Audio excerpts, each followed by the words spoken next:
Thank you very much, and welcome also from my side to the second day of the Budapest Forum and to this morning's session entitled Socially Just Climate Transition, a Blueprint. I'm very glad you could join us online and in person. As was just mentioned, I'm Bastian Hermisson of the Heinrich Böll Foundation. For those of you who do not know the foundation, we are a German foundation associated with the German Green Party and are engaged in civic education and in support of democratic civil societies around the world, and very glad to be partners to the Budapest Forum yet again this year. As we have discussed yesterday, we are in the midst of multiple crises facing Europe. The core one is, of course, Russia's war of aggression against Ukraine and the struggle for self-determination and territorial integrity of Ukraine and its people. Partly connected to the war are other crises, though, that also demand our urgent attention. Firstly, the social and economic crisis that is a combination of high inflation, skyrocketing energy prices, and a negative outlook for the European and global economy is threatening large-scale poverty and will put our societies under severe stress. As such, it is also a democratic issue, because how we preserve a sense of fairness at times of tighter budgets and less wealth will be key. And secondly, the climate crisis is not remote anymore, taking place in distant lands or some uncertain future. The historic drought in Europe this year, this summer, the record floodings and general rise of weather extremes has dramatic consequences every day already for the health and well-being of our citizens, for our agriculture throughout the continent, and for our economic stability. To tackle the challenges of the climate crisis and social injustice together is sometimes referred to as a so-called just transition. That term was coined in the United States by labor activists and unions to combine social and environmental concerns. On the one hand, this term, and that's what we will dive into in this panel, makes clear how these issues are connected. It's sometimes also referred to environmental justice. It also acknowledges that the rapid and massive transformation of our energy sectors that is needed to tackle the climate crisis needs to be designed fairly and with social disparities in mind in order to gain widespread public support and not to risk to lose democratic stability in the process. That is even more urgent as a topic in the context of the war against Ukraine, because the war made clear, even to those that were hesitant before, that we need to rid ourselves from the dependence of Russian gas and oil, but also on fossil fuel exports from other autocratic states. So that's what we will cover today in this panel, and it is called a blueprint because we will try to really get to some solutions and pathways of how we could get to a socially just climate transition that could get us there. I'm very glad to welcome 4 distinguished panelists that are just the perfect combination of experts to be talking about this. They were briefly introduced. I will do it a little bit longer before we get started. First, I would like to again welcome László Andor, right next to me here.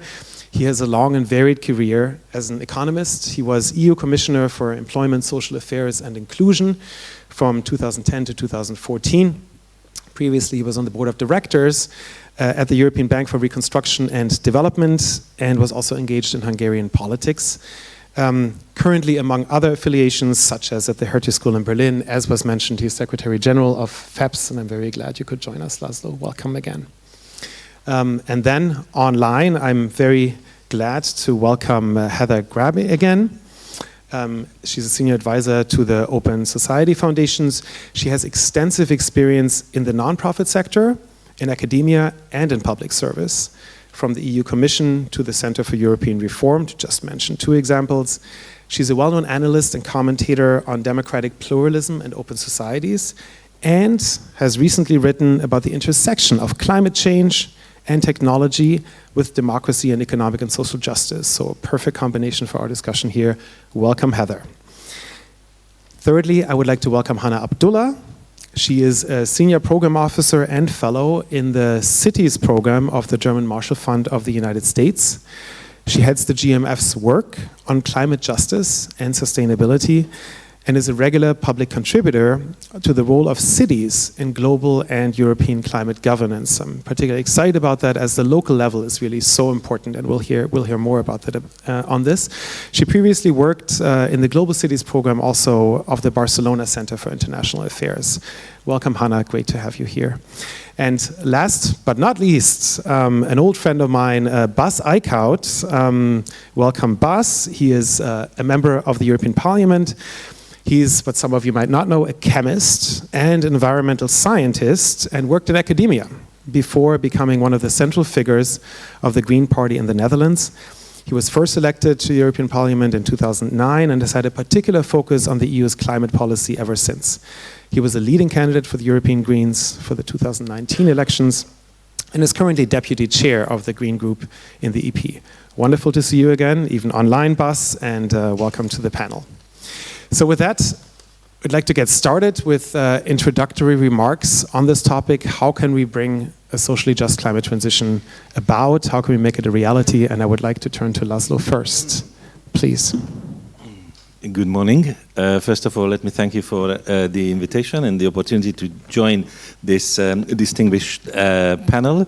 I'm also eager to hear what the online panelists will say, but let me start with a short explanation of my perspective on the question of just transition. In fact, I used the opportunity to stress the importance of this overlap with, between this conference and the United Nations General Assembly. Why? Because what we speak about is not simply a European question, it's a global problem, and exactly 3 years ago, the United Nations was focusing the big annual gathering on the question of climate. So we also went to New York.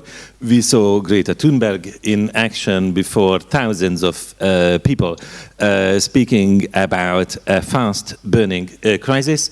And just shortly after, a new European Commission was entering office, and it appeared that the question of the climate was indeed at the top of the policy agenda. But in order to support this argument that 2019 is really a kind of turning point on the policy agenda, I have to go back to 2014, when I was leaving office at the European Commission, and the new crew came in under the leadership of Jean-Claude Juncker, and the first thing they were doing is to abolish the climate portfolio and the environment portfolio. So I was part of a commission which had a slogan about smart, sustainable and inclusive growth, and assumed that the smart, the sustainable and the inclusive are mutually supportive objectives. So in a way, nobody really talked about just transition, but in a way the spirit of this was present in what we call the Europe 2020 strategy. On the other hand, when Juncker came, they merged climate with energy. They merged environment with fisheries. And the impression was that the question of climate and environment is going to be relegated to a second order policy for the European Union. Of course, they also participated in the Paris summit, which was hosted by the socialist government of France, and appears as a milestone in global policy coordination in this field. But we had to wait until 2019 when the new commission entered office, and with Frans Timmermans, the so-called Green Deal appeared at the very center of the policy agenda. Of course, those who have been in this discussion earlier than 2019 might have been disappointed that they only say Green Deal instead of saying a Green New Deal. It's not just about dropping one word, because if you say Green New Deal, then you refer back to the policies of the 1930s, when the United States government, in face of the Great Depression, came forward with a massive strategy of government intervention in the economy, but also in the environment. A lot of people don't pay attention to the fact that the New Deal of Franklin Roosevelt was not only about regulating the banking sector and launching public work schemes and abolishing the prohibition of alcohol, but it was also including a green agenda in terms of energy and forests and a lot of things. Now, 2019 in a way brings a Green Deal and the European agenda, launching a variety of actions which have legislative but also financial aspects. The question is whether the element of justice can be found in this green agenda, how strong the social dimension of this green agenda is. The question, of course, is how you define the social agenda, how you define the question of justice. When we had this conference, which I already mentioned in New York in 2019, indeed with Teresa Ribera, who was already at that time the energy minister of Spain and responsible for the questions of the climate as well, the expert group defined basically three key axes, three types of polarization, which represent a kind of distributional risk in the climate transition as well. One is the global one, between the high income and the low income countries, the so-called global south, which might as well be again the region which pays the cost of the transition in case there is no sufficient attention as well as participation in the decision making about the questions of the climate change. The other one was the generational.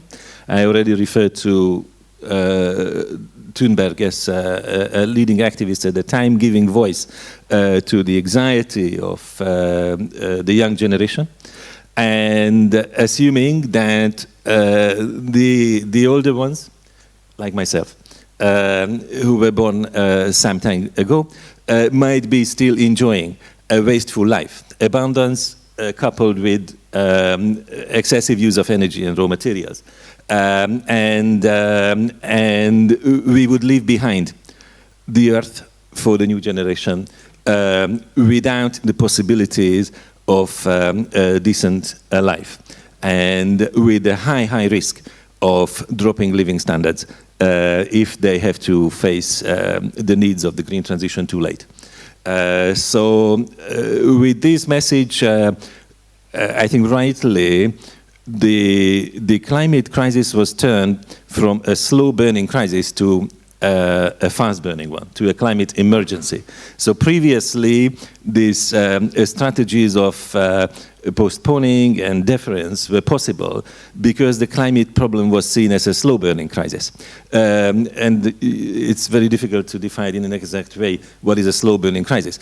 From a political point of view, the slow-burning crisis is what you can leave for the next government. Like connection between demographic change and pension reforms. You can always leave it to the next government. You don't want to deal with such issues before the next election. So if you look at climate as a slow-burning crisis, you can always just implement some token reforms and bits and pieces.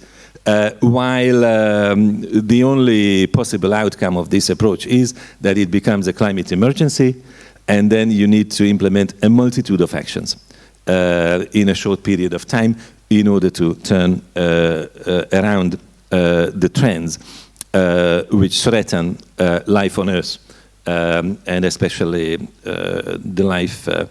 the living conditions of the next generations. So now we have a big agenda. And of course, we cannot say completely that the element of justice is completely tackled, because policy making had to be very fast. And very often when we speak about the just transition, and the European Commission also developed the just transition mechanism to tackle this, but this has, in my view, a too narrow focus. It can tackle, for example, specific regions of coal mining or high use of energy, but the wider question of urban design and how transport in general is developed and maintained and reformed. I think we are not yet there. And then there are even broader questions of financing the green transition. There's been a discussion about whether this enormous need to finance all the green investment would require a specifically new institution, a green bank for Europe. And then, in my view, this was settled by saying that, okay, the European Investment Bank should be the green bank, and they should refocus their whole business portfolio on green investment. But probably not enough has been done to green monetary policy and ensure that the actions of central banks also shift towards a more focused financing of the green investments through green bonds and other possible instruments. So we are probably halfway through in terms of growing up to the challenge of the green transition, but also halfway to address the distributional aspects, which would be required to speak about a genuinely just transition. But at least I would say in the last 3 years, there is a serious agenda. It's at the right place of the policy hierarchy. And the last point I would say in introduction is that if we manage to ensure that the current war is not putting the green agenda off track, which is an enormous risk, with countries bringing back coal, countries bringing back deforestation, countries bringing back shale and fracking. So there is a high risk that there would be an unwelcome turn in the energy mix, but possibly with better cooperation and coordination, these risks can also be overcome. Thank you. Thank you very much, László. So a lot happening already, and having happened over the last years on the European level. I take that as a glass half full or half empty kind of situation, exactly like your glass. Yes. Heather, I would like to turn to you and ask you also about the interplay between that kind of a socially just climate agenda and democracy, since this forum is very much focused on the state of democracy and the future of democracy. And the floor is yours. Looking forward to hearing from you. You're still muted? Yes. There we go. Do you hear me now? Do you hear me now? Yes, perfect. Thank you. Great. Very glad to join you. And I'm sorry I can't be in Budapest this year. It's fantastic that the forum is going ahead, and so many exciting panels and speakers. Really terrific. And as László, as actually you were pointing out, Bastian, in your introduction, how important the role of cities is in this issue of the socially just transition, very appropriate to be having it at such an important cities forum. And I'm sure Hanna will also talk about that further.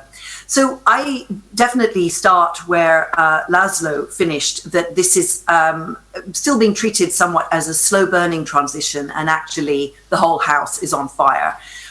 This year, the rise in energy prices, the war that Russia launched, which has driven them higher still and kept them high, has brought aspects of the climate transition into domestic politics and into people's lives and households' budgets in an unprecedented way. And of course, this summer, the physical effects of climate change that so many Europeans have really felt for the first time, with scorching heat, the hottest temperatures on record ever in many parts of Europe, plus wildfires, floods, and now already in September, some parts of Europe experiencing very unusually cold weather for September, and huge amounts of rain. These are all signs of climate change and of the need for climate action, which are reaching people in a way that they have not really experienced in their daily lives before. And this is leading to a lot of confusion. There's disinformation. We see some groups and also disinformation online suggesting that energy prices are only because of Western sanctions on Russia, and also suggesting that the answer is, of course, is to build out further exploration and development of fossil fuels. So the false solutions are being actively promoted in some areas, and it's really important to start bringing the democracy side of climate in a much more substantive way. Now, I think there are several reasons why this is necessary, and then there are several ways to do it. So the reasons why this is necessary is because this is going to be a difficult transition and a long transition. It's quite hard as a sort of collective action problem to sustain democratic support for a whole of society and whole of economy transition that will take several decades. That's not something that our democracies, as they've developed since the 19th century as representative democracies, were built to do. They involve changes of government every 4 years, whereas the kind of climate policies and action that we need to be followed very consistently by governments with large-scale investments and guidance, the right kinds of signals, price signals, regulatory signals to the private sector over a long period of time. They can't be flip-flopped from one election to the next. Which is really difficult when the whole idea behind our current democratic system is that people have a choice to make every 4 or 5 years. And at the moment, it's really hard for people to see how their decisions now, their choices now, will affect the kind of climate that they live in and their children have, and indeed, of course, the social distribution of the burdens and the benefits of this transition over a long period of time. So we do have a fundamental conundrum with representative democracy that needs tackling. Now, what I would suggest, so this is my first sort of proposal on how to go about this, is not turning to what sometimes people call the Chinese model, the idea of an authoritarian response, of a centrally planned response that ignores and overrides democratic choice. Yes, it does need to be centrally planned to a large degree, which is why the role of the European Union is critical, as László was pointing out. It's really important to have a big policy framework which sets the direction and of travel, and also clear milestones along the way. So the European Green Deal is hugely important. But that shouldn't override democratic debate. In fact, what we need is a much deeper democratic debate, one which brings in deliberation, city-level democracy, as well as regional, as well as national. It shouldn't just be national governments that decide, and where people get a chance to actually participate in decisions about the climate transition at local level. The siting of a wind turbine, for example, the kinds of subsidies that are necessary for solar panels, and how those should be installed in, for example, public buildings, public housing, insulation. All of these things are issues that, and of course, permits are absolutely key to getting renewables rolled out, as well as the issues of introducing circular economy, waste management at city and local level. These are all issues where we need actually deeper democracy, particularly at local level, and especially deliberation, so that people have a chance to understand what the climate transition is really about, and also to understand the costs of inaction, how much it will cost them, their household, their family, their city, their region, if the action is not taken at this point in time. Because at the moment, there is not a very clear sense of the trade-offs. There's a sense, yes, energy prices are high, people are wanting them to come down by any means possible, but if they come down by subsidizing more fossil fuels, by driving up the demand for gas, as some of the government measures are doing at the moment, what impact that has on our lives, not just in 30 years or 50 years time, but actually even just in 10 years time, because the climate change is happening a great deal faster than was predicted before, and it will cause more of the extreme weather events and all of the kinds of problems that brings in terms of disasters and loss of agricultural production, loss of infrastructure that we've already started to see this summer. So this need to deepen the democratic engagement by deliberation, both giving out information and expert forecasts and the kind of detail on the policy options and the trade-offs to the public, but also getting citizens' feedback from that. It's a two-way process in which the city level is vital also to find out from citizens what they want to do. Now, we at Open Society have done a fair bit of research in this area, particularly with the German think tank Deepart, on what people know about the climate transition and what they would like to contribute to it. And of course, there is very broad support for climate action, but it's rather shallow, and people are really unaware of exactly how their behavior and their lifestyle choices every day, how much impact that has on issues like biodiversity, on the circular economy, and of course on emissions and the climate itself. So the desire for climate action is there, and most people want to do more of it. They're willing to contribute more. They often don't know what is required, and they don't know how transformative it's going to be. That this really is a whole of society, whole of economy transition in which building societal resilience is really key. It's absolutely vital that people understand that this is what will keep them safe, and as well as giving them comfortable temperatures and livable circumstances, livable cities and good infrastructure and so on in the longer term. That is still not there. We've seen also a poll, for example, in the Financial Times, that if people are asked what are the most effective personal actions to reduce emissions, they still see recycling as the number one, even though actually that saves only 0.2 tons of carbon dioxide a year. And the big emission savers of reducing flights, not driving, eating a plant-based diet and so on, people still don't see it. So what's the way forward in terms of understanding the scale and the scope, as well as the duration of the transition that is to come? Well, first of all, why it's so necessary. So hence the need for deliberation about the science that is now clearer and clearer, as well as the choices, but also giving a vision. People don't have a sense at the moment in any country of what living in a truly sustainable economy and a sort of climate neutral society would be like in daily life. So this is very different from the experience that people had after 1989, which was the other really major whole of society, whole of economy transition that we've experienced in Europe. In the 1990s, people could see what life might be like after the transition. They didn't always get it, but they could see in, for example, West Germany, as they peeped over the wall, and they could see in other parts of Europe how societies could be. Whereas at the moment, there's no country, there's no economy that has fully made the transition to sustainability.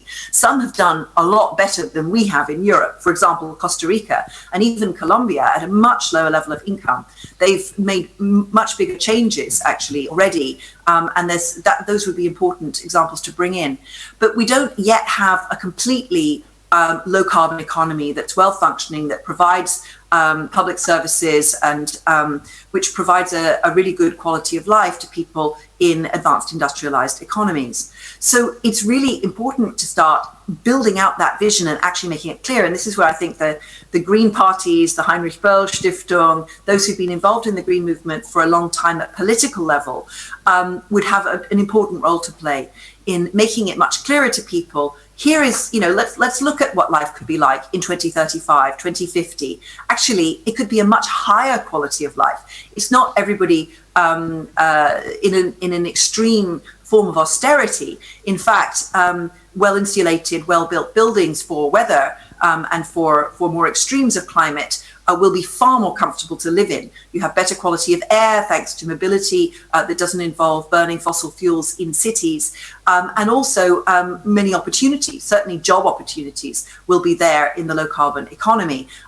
It's going to be a very labor intensive transition. Already there are massive shortages in Europe of people to install solar panels and retrofit insulation into buildings. That means actually there will be many jobs. It's not far from being a job killer. There are plenty of jobs, including at the level of manual labor, but also in many other parts of the economy. So this vision is really vital. And I mean, I'll just finish on this point, because we don't actually have very much time to set out a vision of what a socially just and fair economy would look like and how to distribute the benefits and the costs of the transition. And that's enormously important, because we can see that populist parties are already using climate as their new wedge issue. It's taking the place of migration. Migration is still there as the wedge issue, but climate is coming in as well. So showing how the burdens and the benefits can be distributed in a fair way to make a fair transition happen. And there are all kinds of policy options to be able to do that. It's not just basic redistribution of the classical kind through tax and spend, but also many other ways of ensuring that people can be involved in local decision making, for example. That will create more social fairness itself. Participation and deliberative democratic engagement of the kind I was referring to earlier are great ways of finding solutions to distributing the transition across society. But it's really important to be doing that now, because people are panicking, understandably, over the massive rises in energy prices, and also they're really feeling it on their skin in their daily lives as climate change is happening. So this is the moment to start putting forward that vision and doing that engagement before it becomes another set of wedge issues to drive people apart. This is a fantastic opportunity to bring people together. Thank you. Thank you so much, Heather.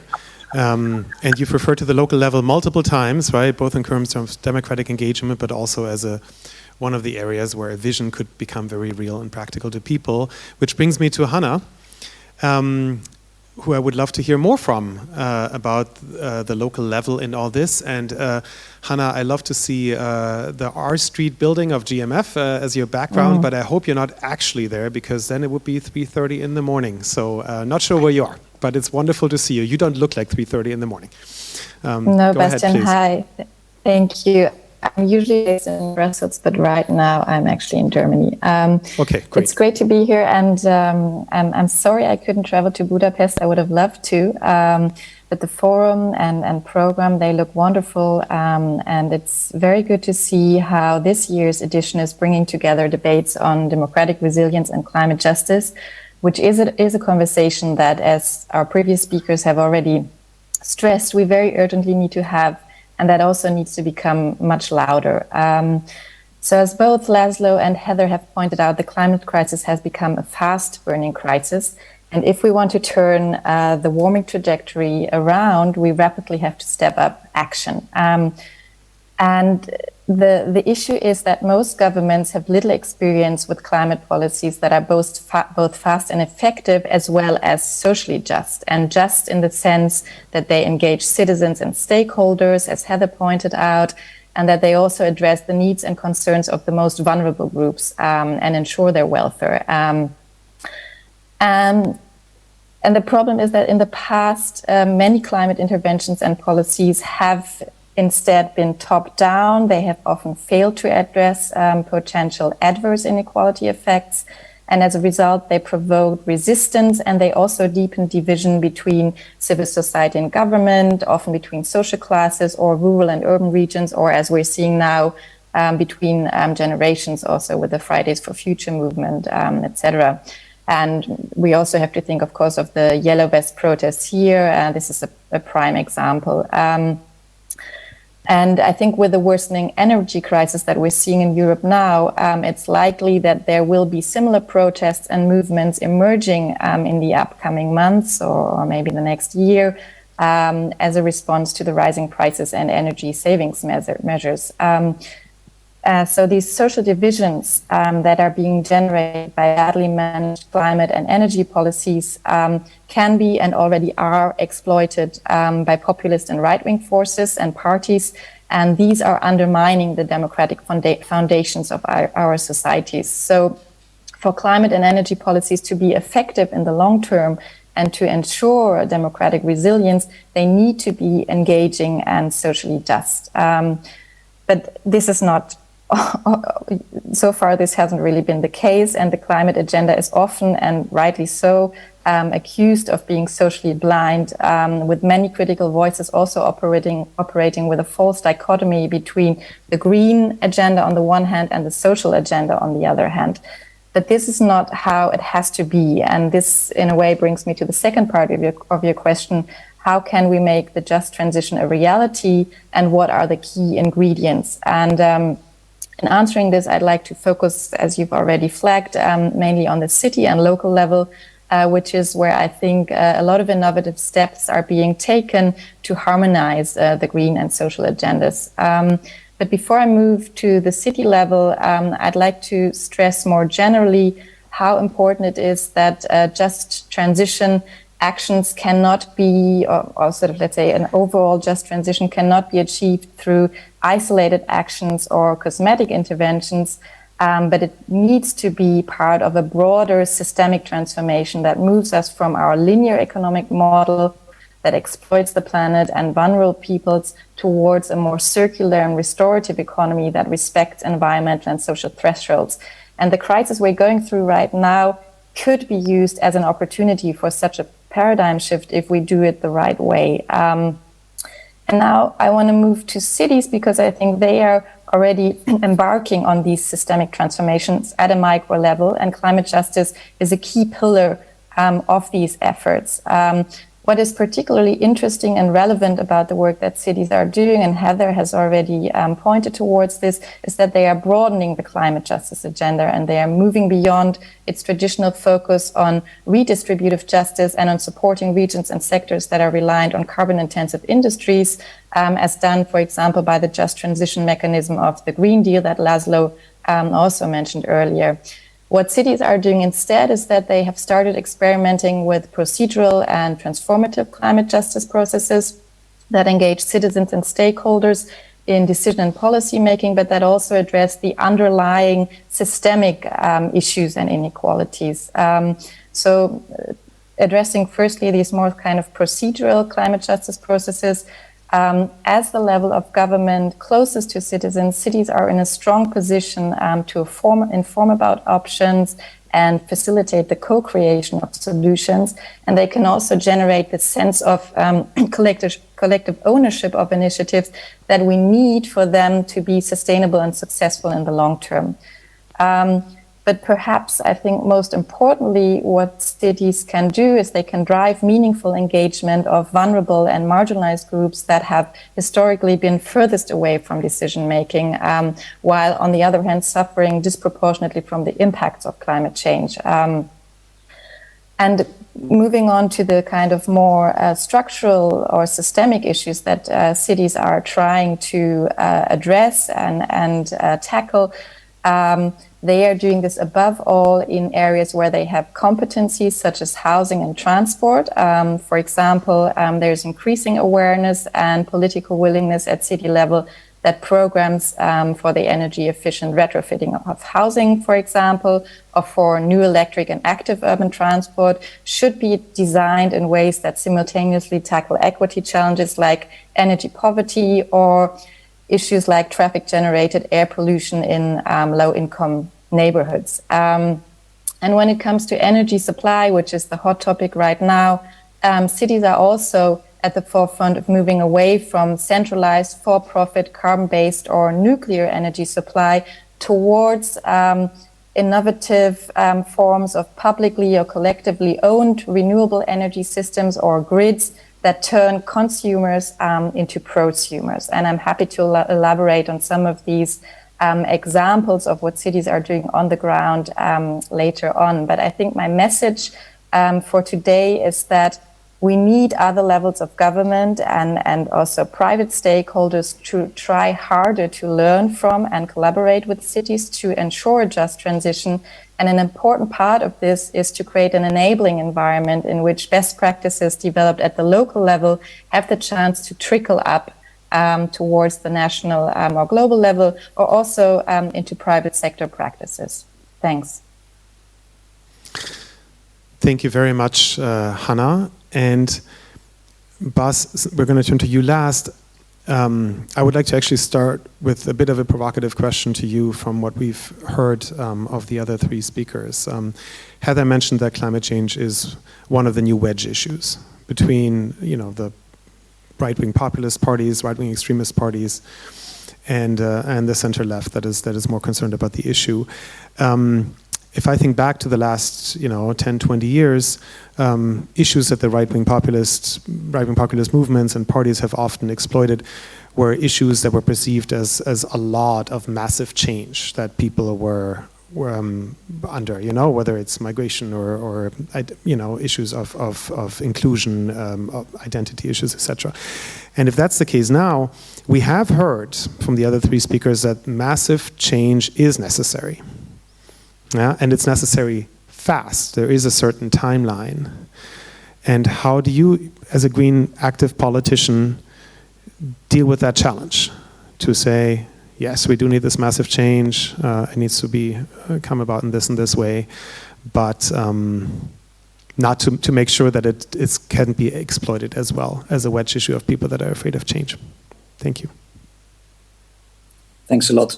Thanks a lot for the question, Bastian. Good to see you, and apologies that I have to do it from home here. But I'm really great to participate in the panel, and it's also good that a lot has been said already. So then I can skip a lot and maybe more dive immediately into your question, Bastian, because that's indeed the key question, isn't it? Is that we all agree that massive changes are needed and required. But for a lot of people, these changes are creating a massive uncertainty. And I think this is also what Heather said. We do not know necessarily how it will look like. So for many people, it feels a bit like jumping and taking a big leap forward. And that's a leap of faith. But if you are having huge uncertainties in your life already, it's a big ask to ask for a leap of faith. And I think that's exactly the problem where we are. And that's also why I want to turn it a bit into kind of the urgency of the matters, probably also for us, the progressive people that are sitting here and doing this panel. Let's be honest, we're losing it. We're losing the narrative because it's so much easier to deny, to say that the change is not needed, and of course to blame the enemies. And the enemies are more and more strangers, so that's refugees, it's migrants, and the other one is the elite. And we are that. We are the elite. We are being portrayed as the elite. And we are therefore the enemy. So everything you say then for a certain group of people, they do not trust it. And our question is that they trust us and that they, with us, take this leap of faith. And I think this is exactly the problem we're having at this moment. And I think a lot of you already have been said about the democratic challenge in that, which I think is very imminent in this. I think, I'm a climate scientist, so I would like to skip the urgency on the climate side, to be very honest. It has also been mentioned, and I think it's also very clear. But I think what kind of urgency we're still lacking is really our social system in Europe, how it is not functioning.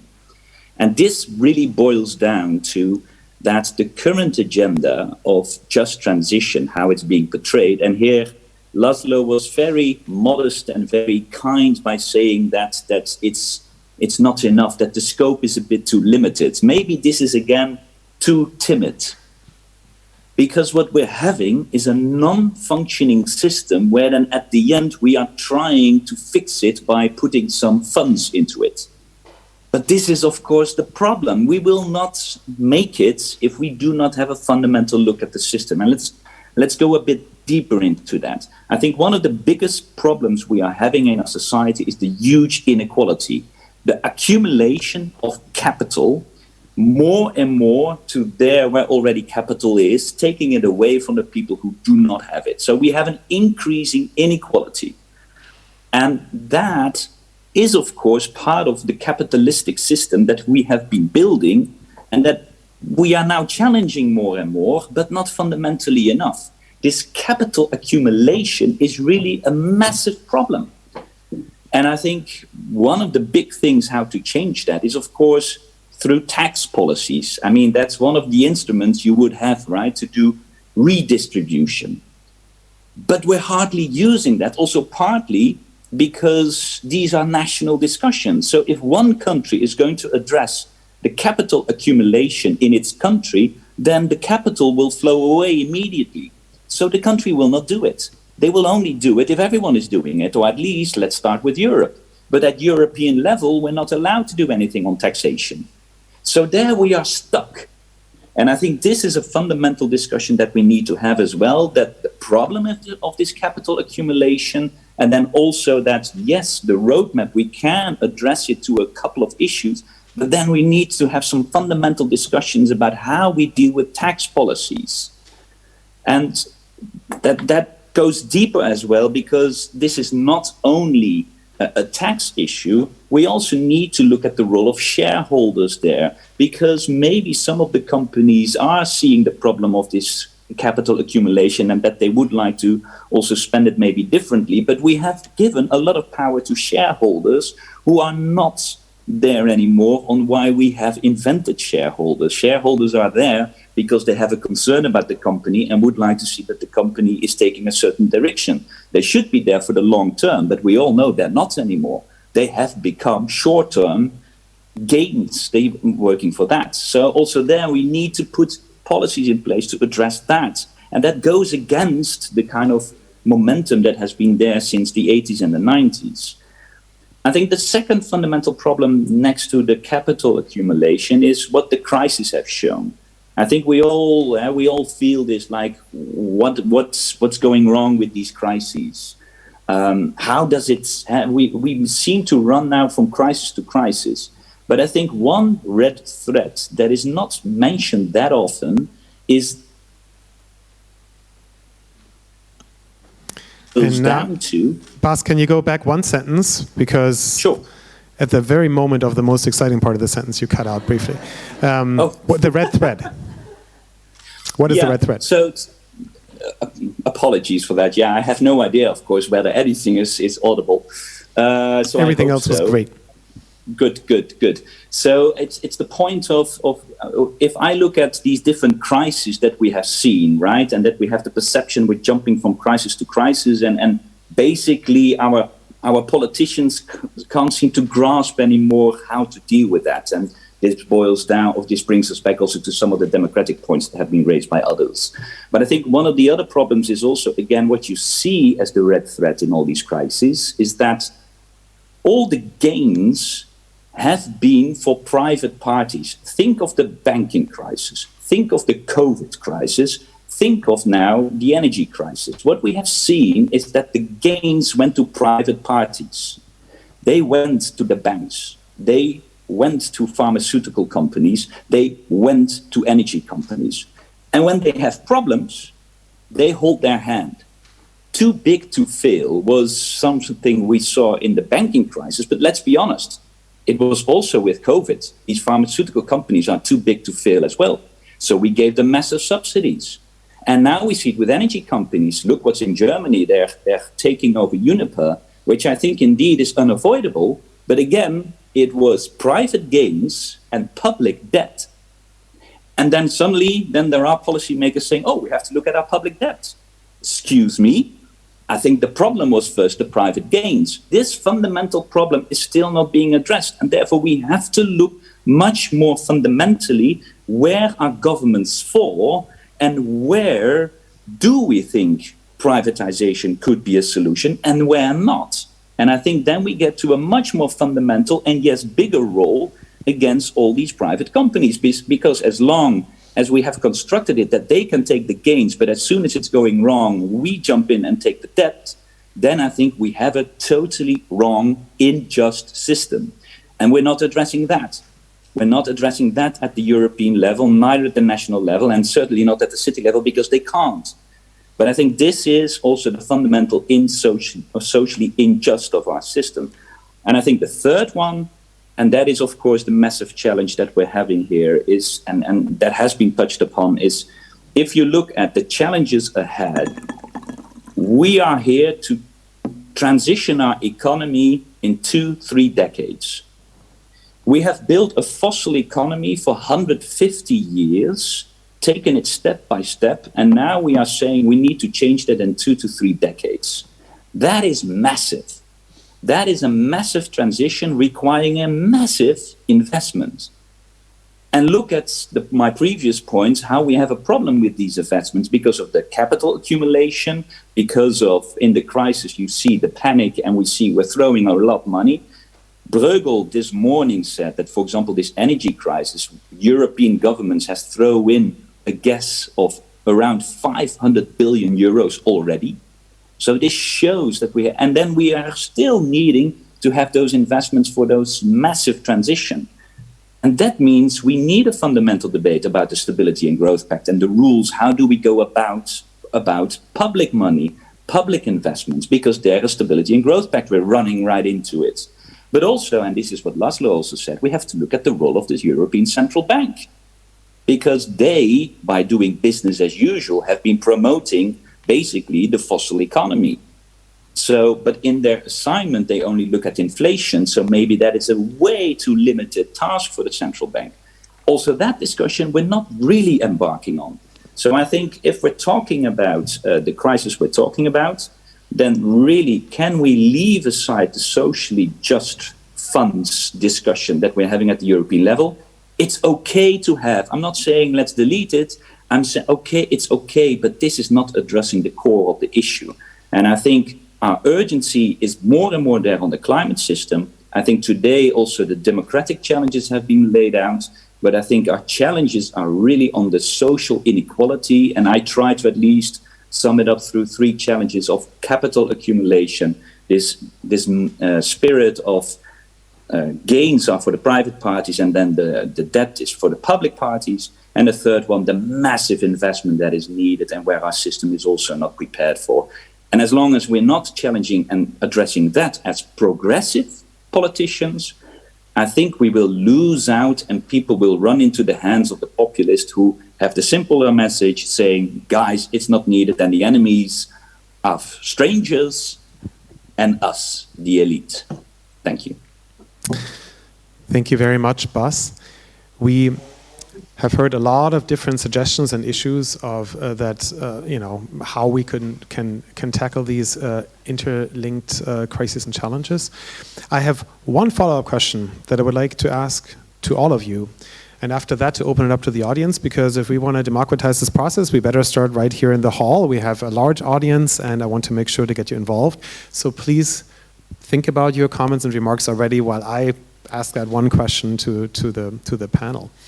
And my question is, you've all brought up multiple points of how to democratize the climate transition, address inequality, go beyond just transition to other sectors, start on the local level, etc.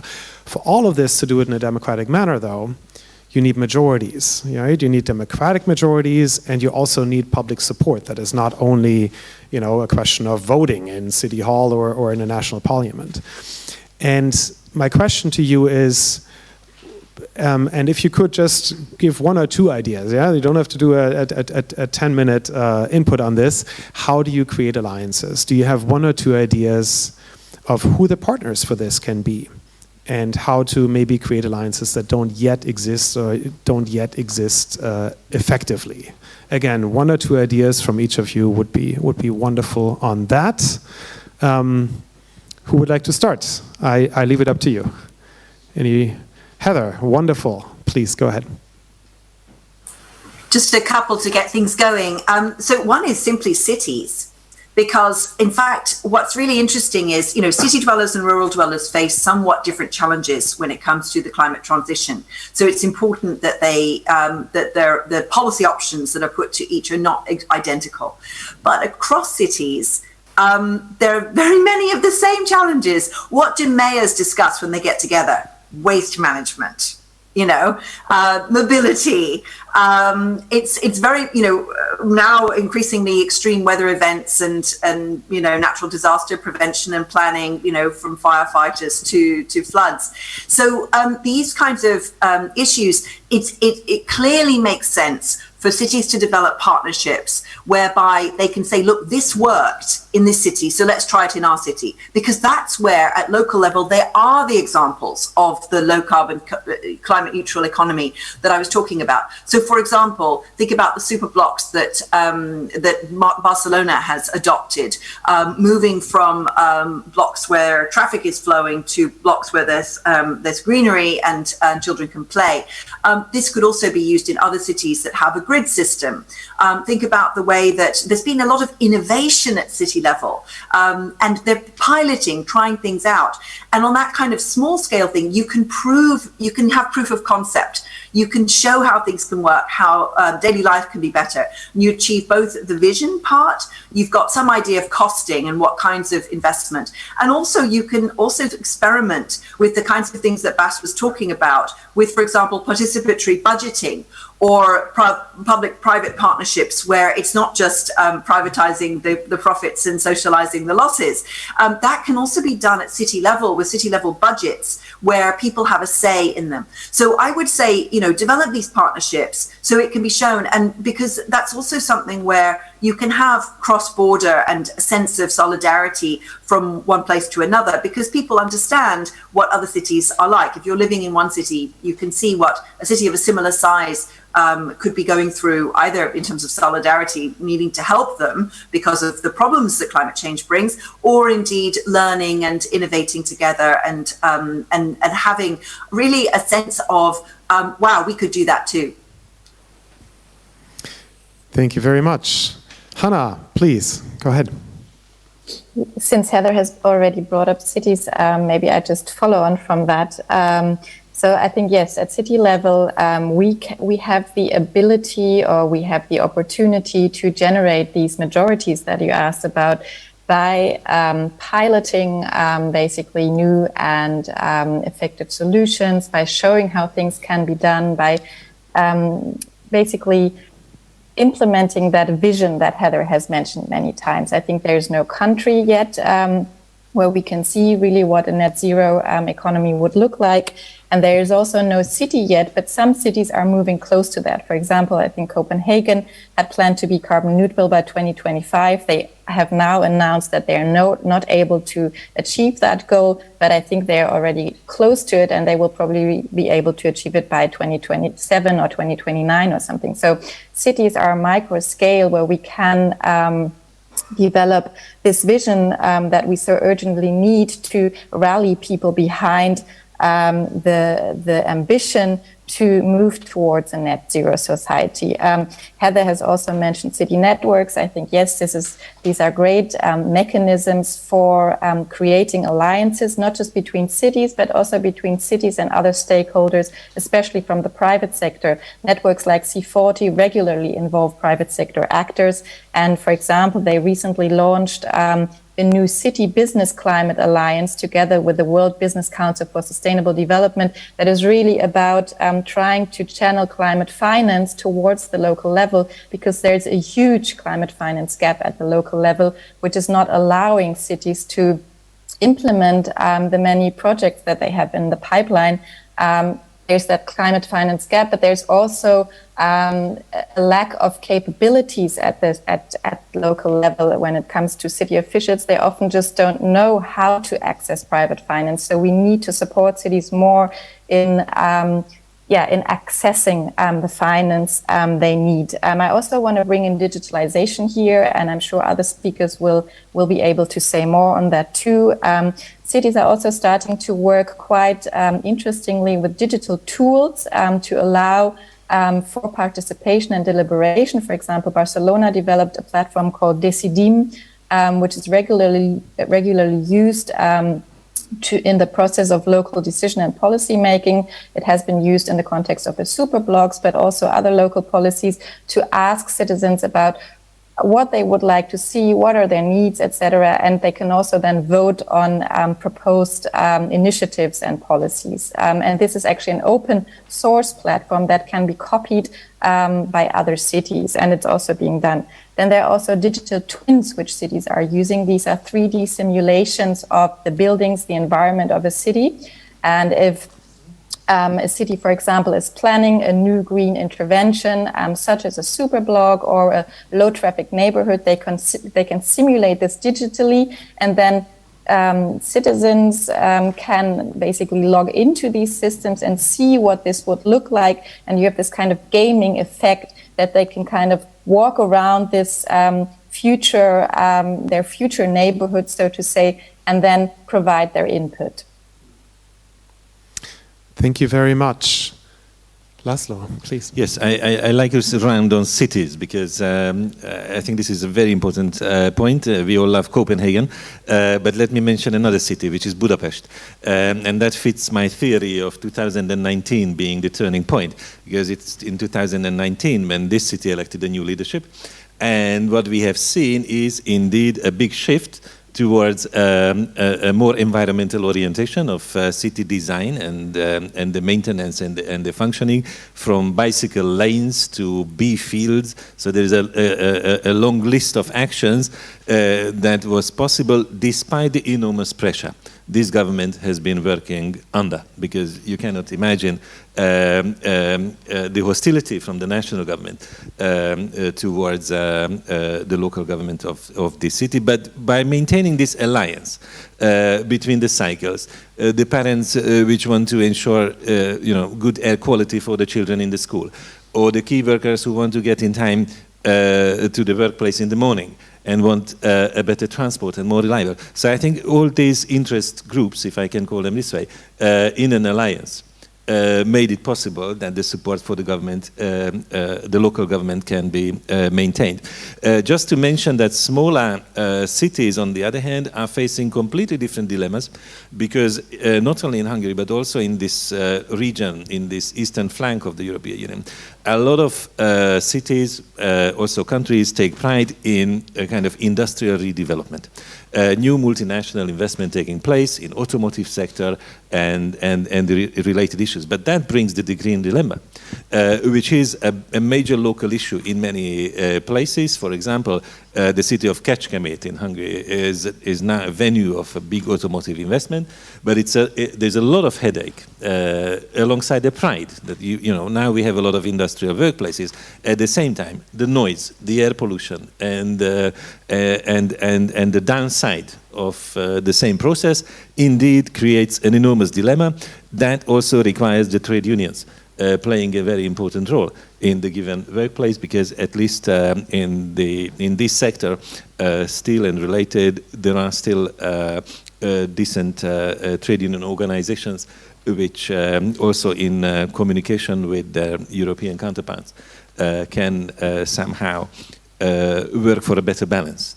Yes, to the workplace, but at the same time also much more attention and indeed investment in ensuring that the environmental and climate standards are not going down, but if possible upwards. Thank you very much. And Bas, please. Yeah, I'll be brief because a lot has been said, but I think it boils down to empowerment. I mean, we do not know the entire question, the answer to your question, right, Bastian? Otherwise, we would probably not be sitting on this panel right now, because this is the key question: is how to get to the majorities, which we are not having for now. And I think the biggest challenge is empowerment. I am deeply convinced that a majority of the people do see that things need to change, but they don't feel empowered. They feel paralyzed. And if you feel paralyzed, you go for the easy escape and you turn to the populists. But that's not that they are then suddenly Nazis or whatsoever. No, they do feel something needs to change, but they don't see how, they don't see when, they don't feel empowered. And that's really our biggest challenge. How do we create and manage empowerment of people?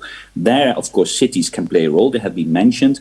I do think we have to really invest much more in deliberative democracy, because we have seen every time when it's being done, and you've seen it in France, for example, then the conclusions of these kind of public panels on climate, for example, is they are more fundamental than some of the green parties we know.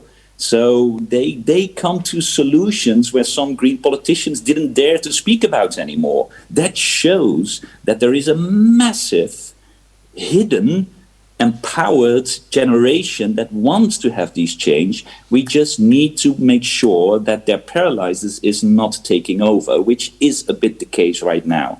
And I think that should be the challenge of also here, progressives here. How do we get that empowerment going? Because that's our key challenge in order to address all these urgent matters that we discussed before.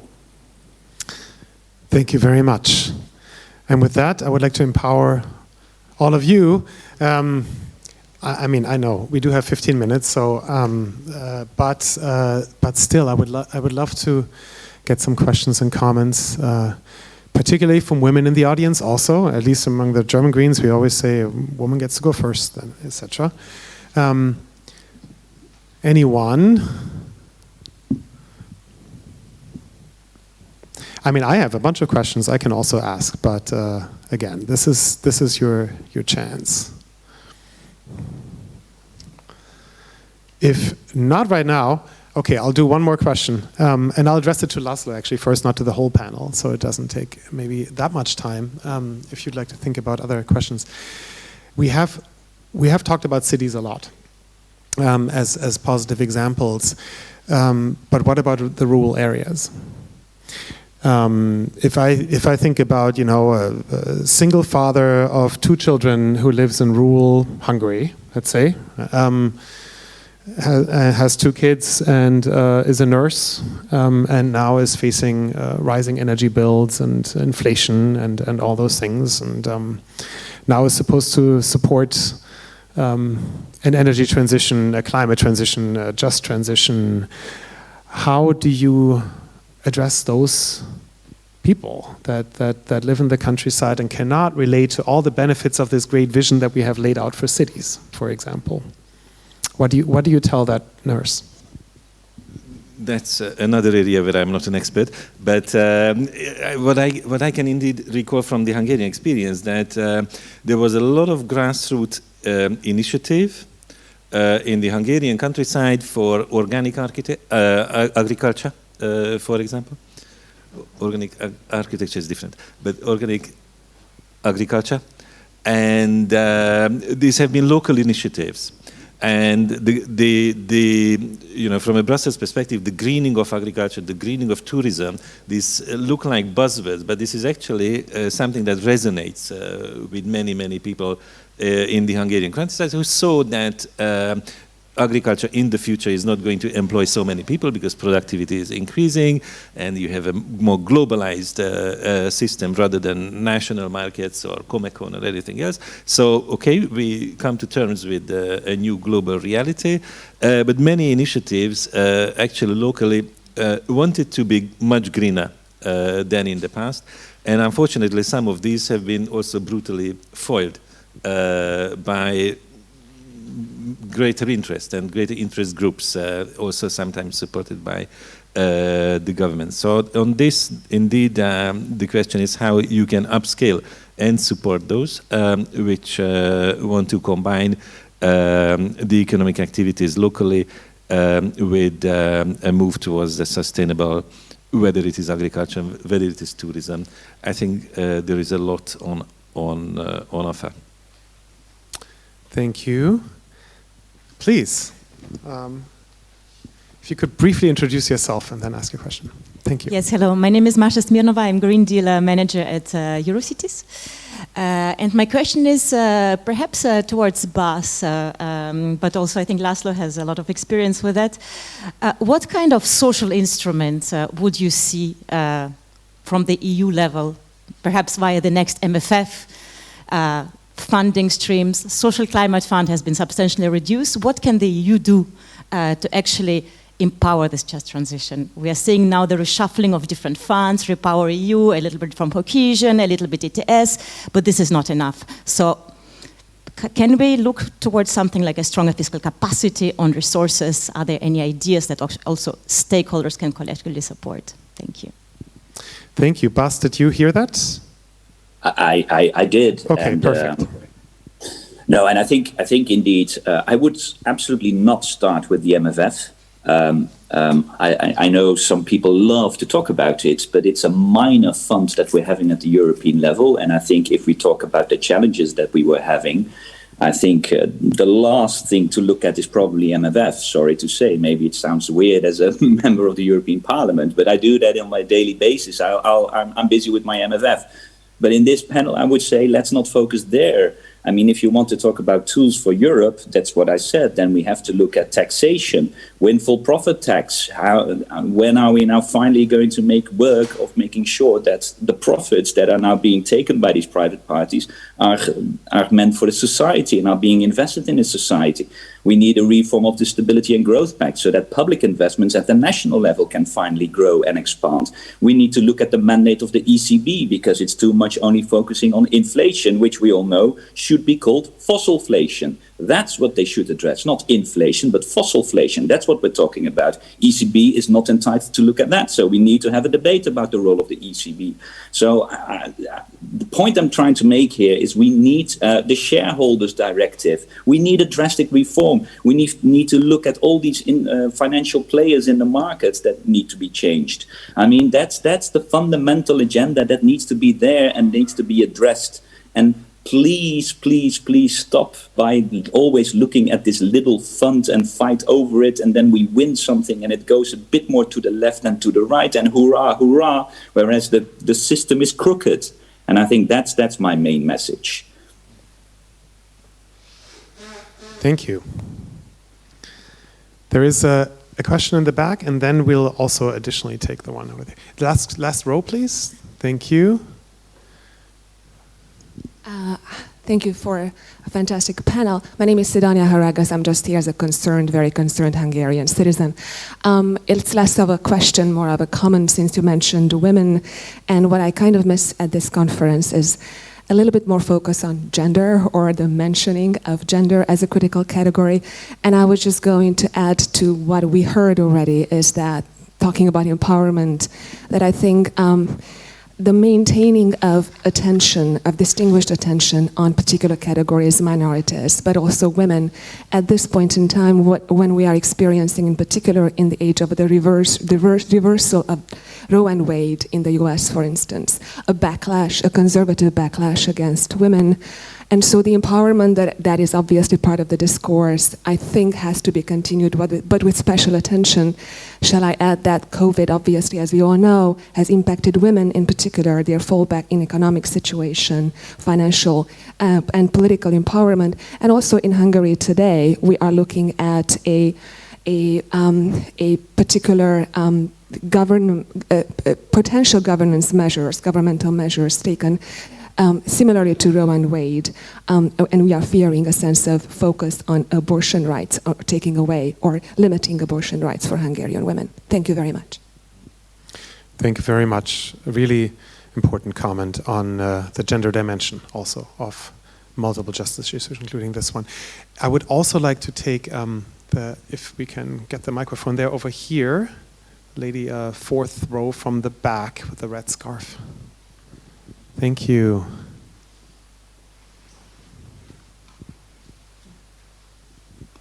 Hello, my name is Dalma Bairo, and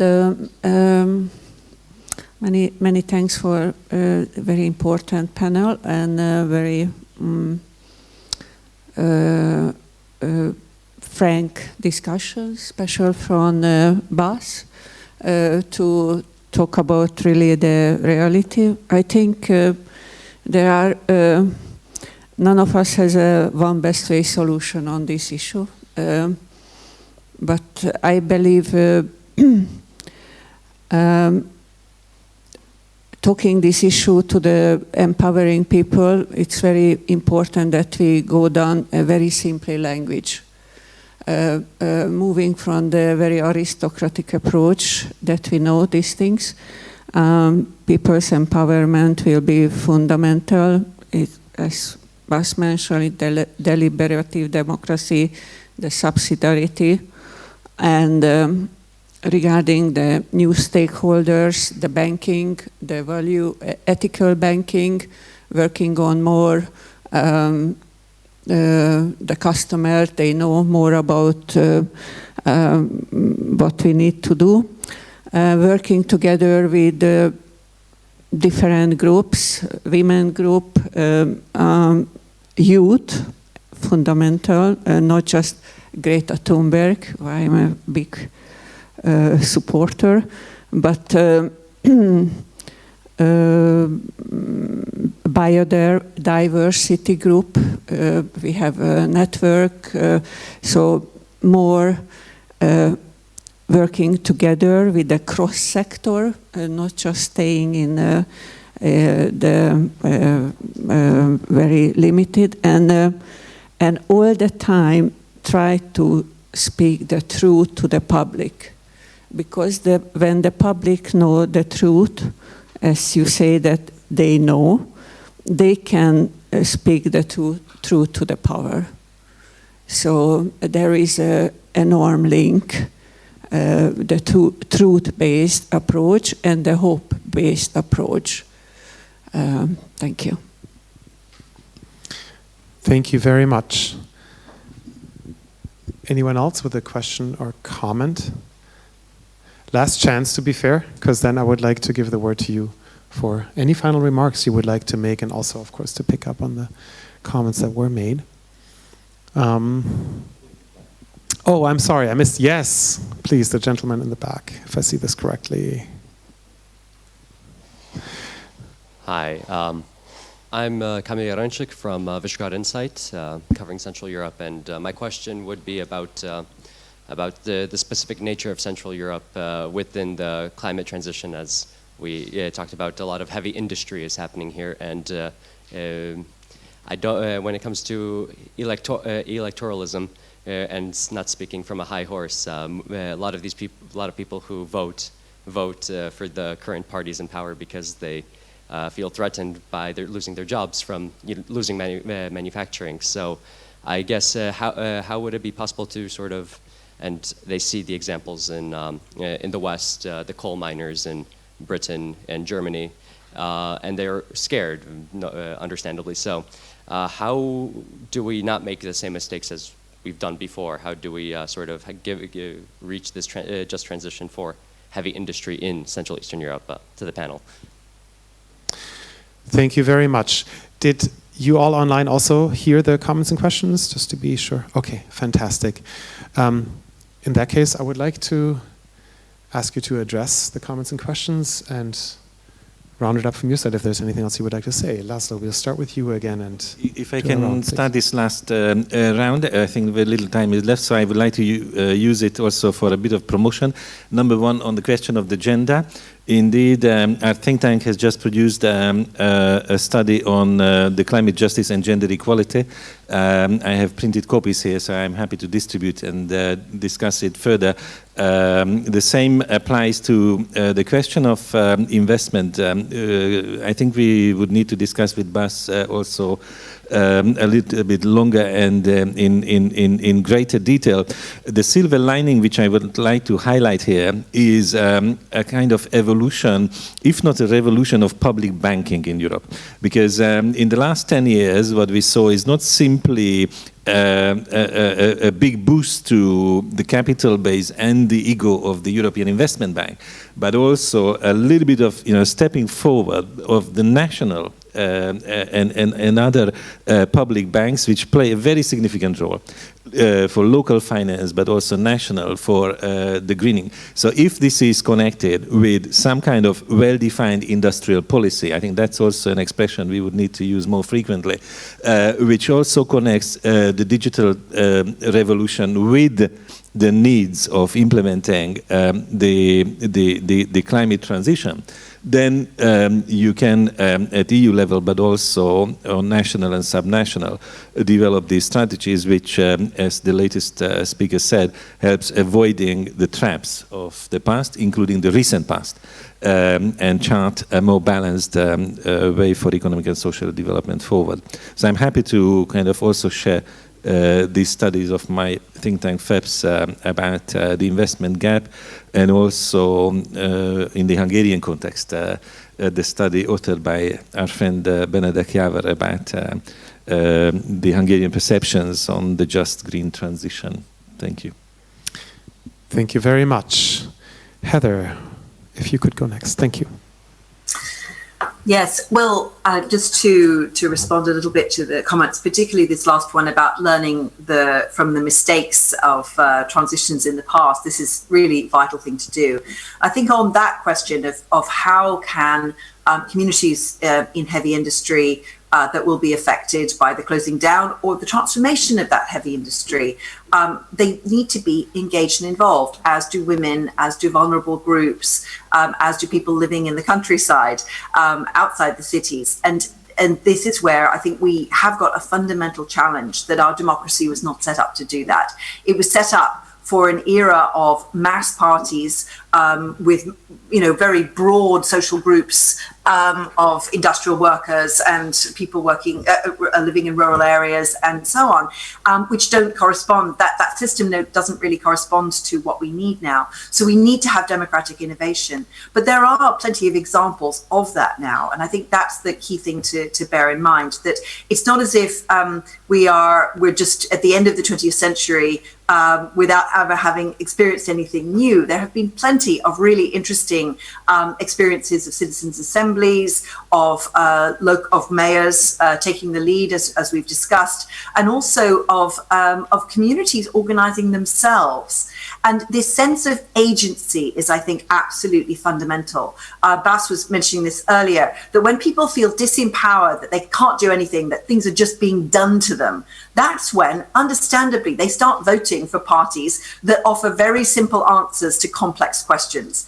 So giving a sense of agency to everyone of, this is the role you can play in this transition, here is where your voice can be heard, this is how we can sort out the solutions to these rather complex problems, that is absolutely fundamental at this point. And if we continue with just knee-jerk reactions of, oh, there's a problem, let's do a whack-a-mole, and let's hit it with another subsidy.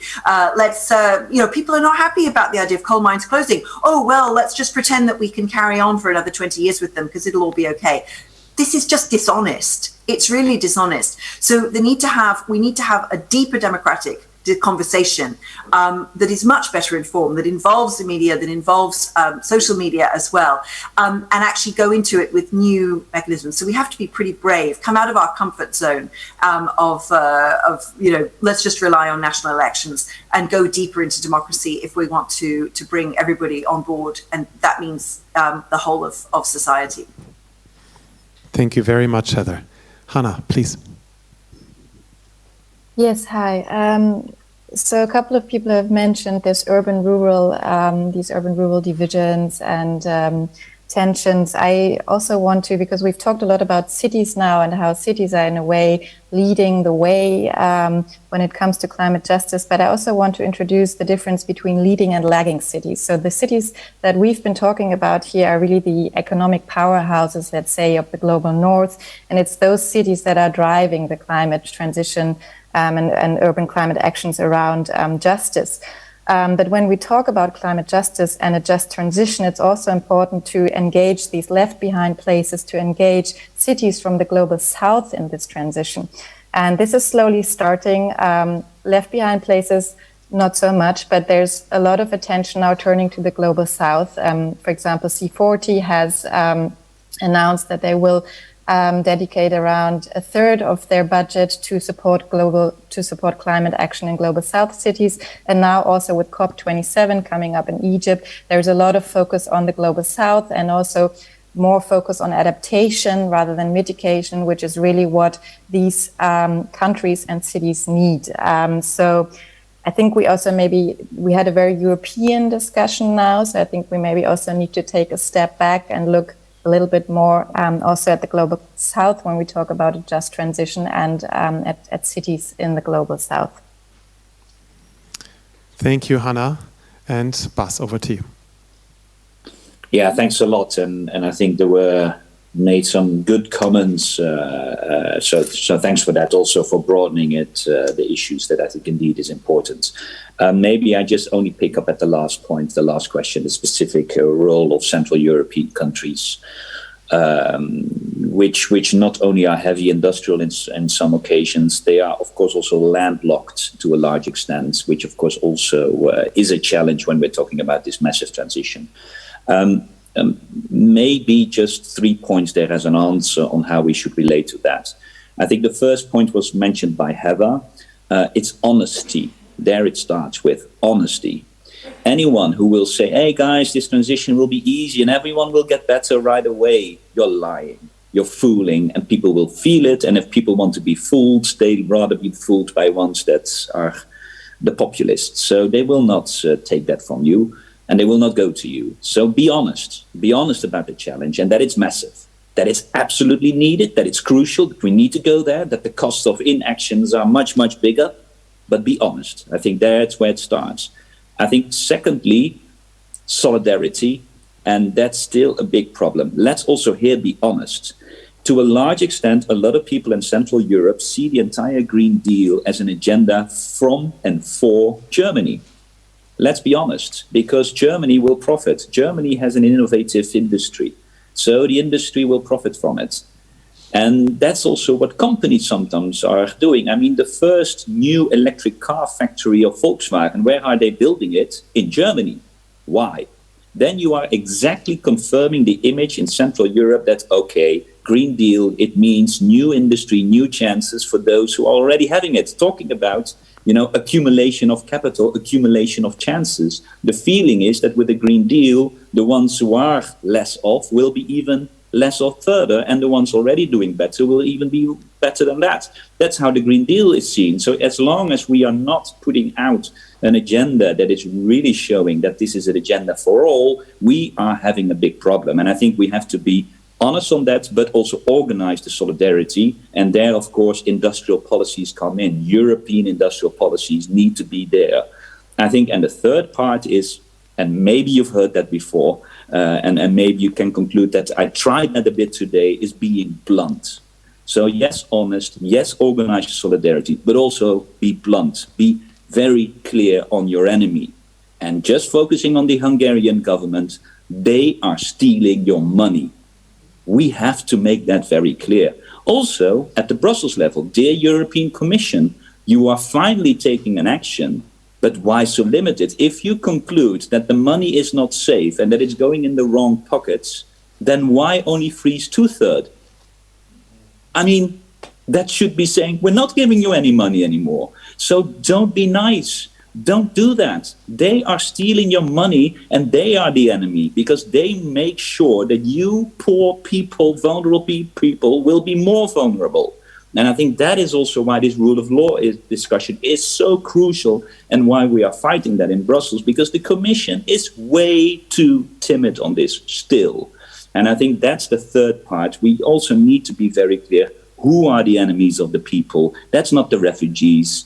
It is maybe the elite, but it's the other elite that the people are not thinking of. Orban is the biggest elite and the biggest capital accumulator in Hungary, and he is the problem. And let's be honest about it. And as long as he's having that problem, he should not get any euro from Brussels. Probably that's part of the bluntness that I think is also needed. Thank you. Thank you, Bas, and thank you also for tying all the issues together again in that last statement that we were talking about, right? Democracy, really systemic change and inequality, and the climate crisis and the change we need in that sense. Even though this was a rather dark panel on the topics and some of the issues we discussed, I feel somehow much more optimistic after listening to you of approaches and of the kind of spirit that you bring. There is a lot more people like the four of you out there that work on this together, all of you in the room here as well. And I think together and in solidarity, let's tackle that challenge. And with that, first, let's tackle coffee. And then we have another panel on energy policy, which is not less important. So thank you again to all the panelists. Thanks to all of you. And see you soon.